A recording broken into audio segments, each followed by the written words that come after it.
আমরা এখন আছি গুরুদাস হল্টে। আর আজকের ওয়েদারটা মানে খুবই বৃষ্টি বৃষ্টি ওয়েদার, মেঘলা আকাশ। তো তার মধ্যে আজকে আমরা যাচ্ছি হলো দক্ষিণেশ্বরে।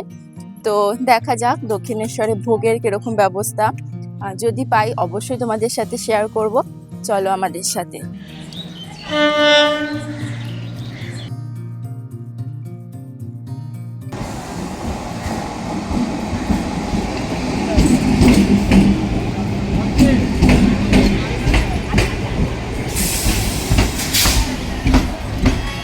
গুরুদাস হল্ট থেকে আমরা নৈহাটি বজবজ ধরে দমদমে নেমেছিলাম। দমদম থেকে আমরা মেট্রো করে আসি দক্ষিণেশ্বর। বেশ অনেক দিন পর আমরা আবার দক্ষিণেশ্বরে আসলাম। আমরা এখন চলে এসেছি দক্ষিণেশ্বর রানী রাসমণি স্কাইওয়াকে। এখান দিয়েই আমরা সোজা গেলেই একদম দক্ষিণেশ্বর মন্দিরের সামনেই আমরা নামবো। চলো যাওয়া যাক।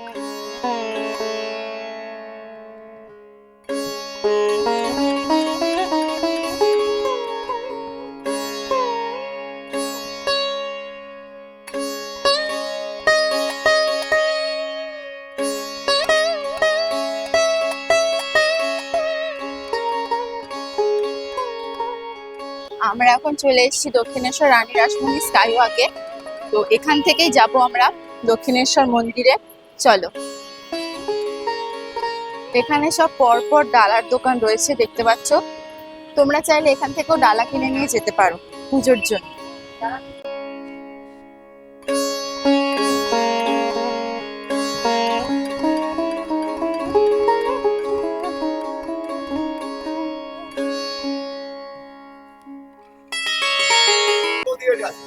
এখানে দেখো কি সুন্দর সব রকম সাইজের, সব রকম রেঞ্জের ডালা পাওয়া যায়। তোমরা যেরকম নিতে চাও সেরকম দেখে নেবে। প্রসাদ, মালা সবকিছু দিয়ে কিন্তু ডালা এখানে তৈরি করে দেবে এনারা। এছাড়া এখানে বাচ্চাদের খেলনারও দেখতে পাচ্ছ দোকান রয়েছে।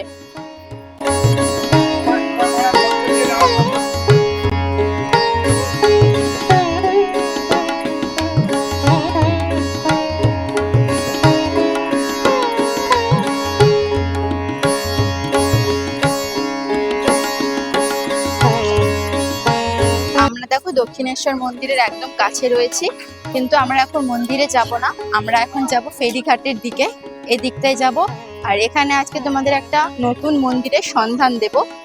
ফেরিঘাটের এই রাস্তাটা ধরে সোজা যেতে হবে। আর দেখবে এখানে আসলে প্রচুর দোকান পাবে, দুদিকেই ডালার দোকান রয়েছে। তোমরা এখান থেকেও ডালা কিনে পুজো দিতে পারো। আর একটা দেখালাম স্কাইওয়াকের মধ্যেও রয়েছে। চলো, মন্দিরটা এখানেই। আমরা চলে এসেছি সিস্টার নিবেদিতা চিলড্রেন হোম। এটা যেমন বাচ্চাদের হোম, এছাড়াও এটা কিন্তু যদু মল্লিকের বাগান বাড়ি। চলো আমি তোমাদের ভেতরটা নিয়ে যাই।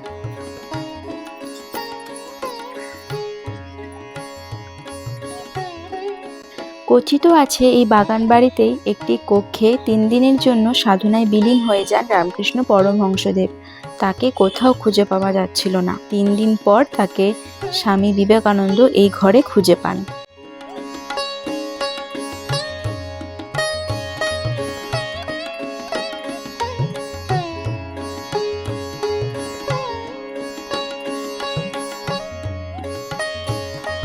এই বাগান বাড়িতে মাদার মেরির একটি কক্ষ রয়েছে, যেখানে মাদার মেরির কোলে ছোট্ট যিশুর একটা খুব সুন্দর ছবি রয়েছে। আর এই ঘরটিতে বসেই রামকৃষ্ণ পরমহংসদেব সাধনা করতেন। এই ঘরে তার যারা অনুগামী, স্বামী বিবেকানন্দ এবং আর যারা যারা ছিলেন তারা অনেকেই আসতেন। তবে বেশিরভাগ সময় রামকৃষ্ণ পরমহংসদেব একাই আসতেন। এই বাগান বাড়িতে এসেছিলেন ডক্টর সর্বপল্লী রাধাকৃষ্ণন, মহাত্মা গান্ধী, রবীন্দ্রনাথ ঠাকুর, ইন্দিরা গান্ধী সহ বহু গুণী মানুষজন। ঘরের দেওয়ালে সে ছবিগুলো লাগানো রয়েছে। দক্ষিণেশ্বর মন্দির চত্বরের একই দেওয়ালে এই বাগান বাড়ি। আগে একসঙ্গেই ছিল, তা পুরনো ছবি দেখলেই বোঝা যায়। তবে পরবর্তীকালে পাঁচিল দিয়ে দেওয়া হয়। এই ঘরের পেছনেই একটি সুন্দর পুকুর রয়েছে। এই পুকুরে স্নান করতেন রামকৃষ্ণ পরমহংসদেব এবং এখান থেকেই ভোজন গ্রহণ করতেন। আমরা এখান থেকে 100 টাকার বিনিময়ে ভোগের কুপন কেটে নিয়েছি। এরপর আমরা চলে গেছিলাম মন্দিরে। দক্ষিণেশ্বর মন্দিরের উদ্দেশ্যে রওনা দিই। এই যে ঢোকার মুখেই কিন্তু রামকৃষ্ণ দেবের এরকম একটা ছবি, যেখানে লেখা রয়েছে যত মত তত পথ। নতুন দক্ষিণেশ্বর আমার প্রায় কমই দেখা হয়েছে। পুরনো দক্ষিণেশ্বরকে আমি ভালো করে চিনি, তবে এখন অনেক কিছুই পাল্টে গেছে। এখানে দেখো একটা ফুড প্লাজাও রয়েছে।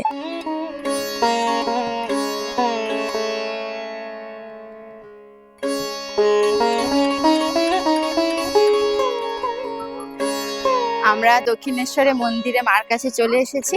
তো এখন বাইরে থেকে একটু মন্দিরটা তোমাদের দর্শন করাচ্ছে, আমরাও করছি। খুব ভালো লাগছে, আর অনেকদিন পর আসলাম দক্ষিণেশ্বর মার মন্দিরে। মানে সত্যি মানে এখানে আসলে মনটা এতটা ভালো লাগে। শুধুমাত্র মার মন্দির কোনো যে কোনো তীর্থস্থানে গেলে মনটা একটা আলাদা শান্তি অনুভব করি আমরা। এখানে বসে থাকতেও খুব ভালো লাগে, আর পাশেই গান হচ্ছে অপূর্ব, তার সাথে একটু ঝিরিঝিরি বৃষ্টিও পড়ছে আজকে। সব মিলিয়ে কিন্তু আজকের দিনটা অসাধারণ, খুব ভালো লাগছে।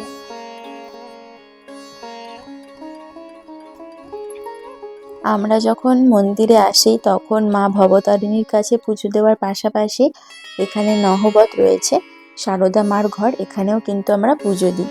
খুব ভালো লাগছিল, একটা দিন আমরা খুব ভালোভাবে কাটিয়েছি মার দর্শন করে পুজো দিয়ে। আমার বিভিন্ন তীর্থস্থান বা বলো মন্দির যেতে খুবই ভালো লাগে, একটা আলাদা শান্তি আমি অনুভব করতে পারি।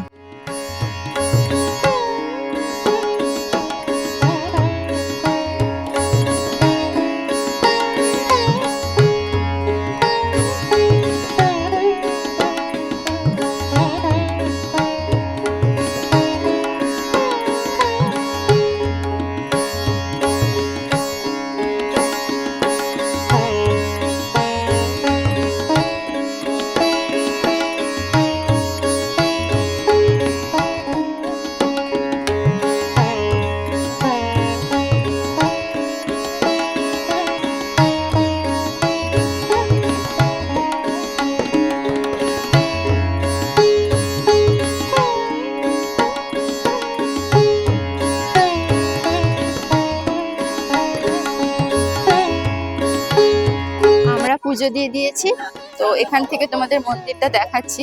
আর যখন পুজো দিয়েছিলাম তখন ভিডিও করতে পারি, এত বৃষ্টি হয়েছিল।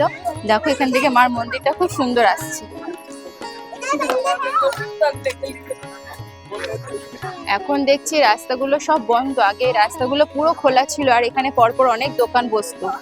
অনেক কিছু পাল্টে গেছে, যদিও বা অনেকদিন পর এসেছি। তবে আমার মনে হয়, আমার মতে, আমার কাছে পুরনো দক্ষিণেশ্বরটাই আমার কাছে বেশি ভালো ছিল। তো আগে এত নিয়ম ছিল না, এখন একটু নিয়মটা বেশি। তবে যাই হোক, মেনে তো সবাইকেই চলতে হবে। চলো এখন আমরা এখান থেকে যাই ওই মন্দিরে। কলকাতা থেকে একটু দূরেই হুগলি নদীর তীরে অবস্থিত এই দক্ষিণেশ্বর কালী মন্দির পশ্চিমবঙ্গের একটি অন্যতম পীঠস্থান। সারা বছর এই ধর্মস্থানে বিভিন্ন জায়গা থেকে মানুষের আনাগোনা লেগেই থাকে।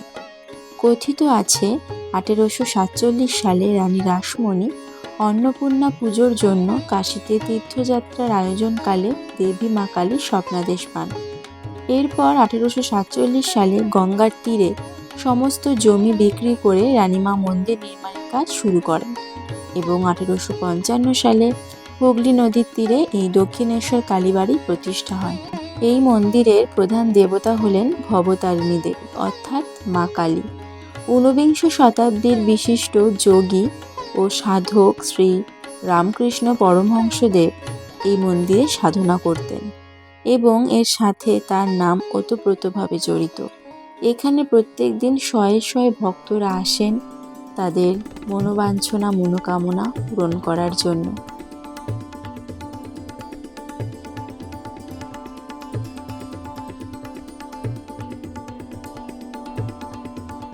এখানে রয়েছে ডালা আর্কেড, এটি অনেক পুরনো, তবে বর্তমানে স্কাইওয়াক দিয়ে আসার সময় তোমরা অনেক ডালার দোকান দেখতে পাবে। তোমরা চাইলে ওখান থেকেও কিনতে পারো। আর ভেতরে এরকম পরপর অনেক স্টল রয়েছে, তোমরা তোমাদের নিজের পছন্দ অনুযায়ী স্টল থেকে ডালা কিনে মাকে পুজো দিতে পারো। তো আমি তোমাদের ভেতরটা একটু দেখাচ্ছি। আমি অনেক আগে এসেছিলাম, ঠিক যেরকম ছিল এখনও কিন্তু সেই ডালা ঘরটা একই রকম রয়েছে।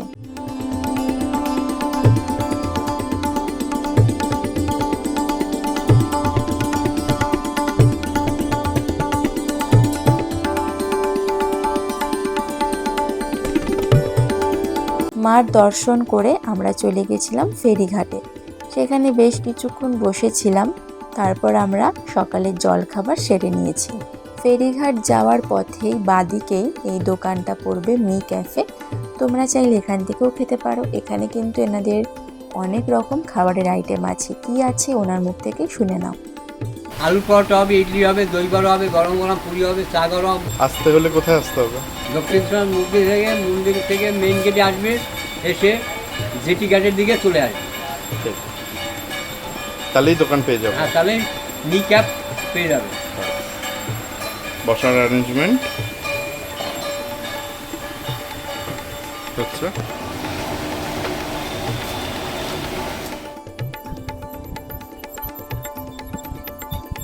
তো এখন খাবো, দেখা যাক। এক প্লেটে 4টে করে থাকে।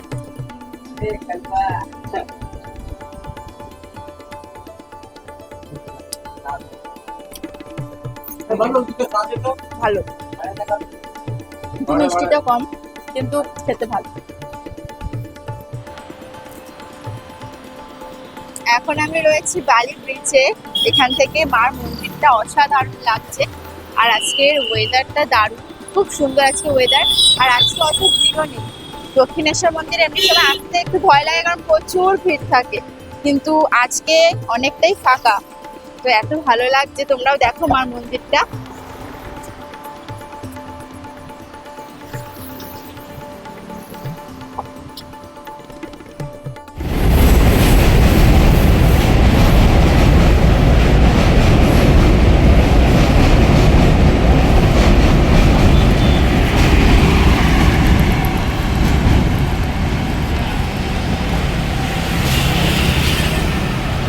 আমরা চলে গেছিলাম এরপর ভোগ খেতে যদু মল্লিকের বাগান বাড়িতে, যেখান থেকে আমরা টিকিট কেটে রেখেছি।